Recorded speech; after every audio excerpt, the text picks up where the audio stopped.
ఇవాళ నేను gulab jam చేయబోతున్నా. So first ఆ పిండిని మనం చపాతీ పిండి కలిపినట్టు కలుపుకుంటాం.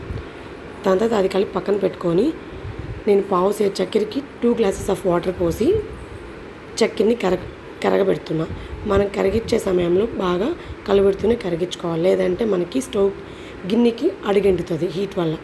సో అది కరిగిపోయాక వడగంటి తీసుకొని మనం తేరుకుంటాం, ఏమైనా పీసెస్ ఉంటే వచ్చేస్తుందని. మళ్ళీ అది స్టవ్ మీద పెట్టి బాగా ఉడకబెడతాం. పాకం వచ్చేదాకా ఉడకబెట్టాలి వాటర్ని. అంతలోపలికి మనం ఆ బాల్స్ చిన్న చిన్న బాల్స్ అనేది చేసుకొని పక్కన పెట్టుకుంటాం.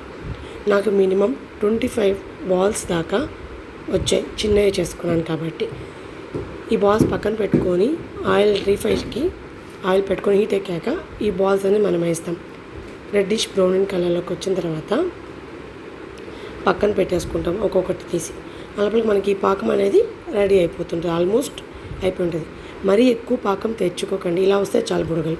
మరీ ఎక్కువ పాకం తెచ్చుకున్నారంటే ముదిరి పాకం అయిపోతుంది. ముదిరి పాకం వల్ల ఏంటంటే మనకి చక్కెర పాకం అనేది చాలా తగ్గిపోతుంది. సో ఇలా కలర్ వచ్చిన తర్వాత ఆ బాల్స్ అనేది మనం పాకంలో వేస్తే ఒక హాఫ్ అన్ అవర్కో 45 మినిట్స్కో బాగా నాని మెత్తగా వస్తుంది. సో అప్పుడు మనం బౌల్లోకి సర్వ్ చేసుకొని మనం టేస్ట్ చేస్తే చాలా బాగుంటుంది.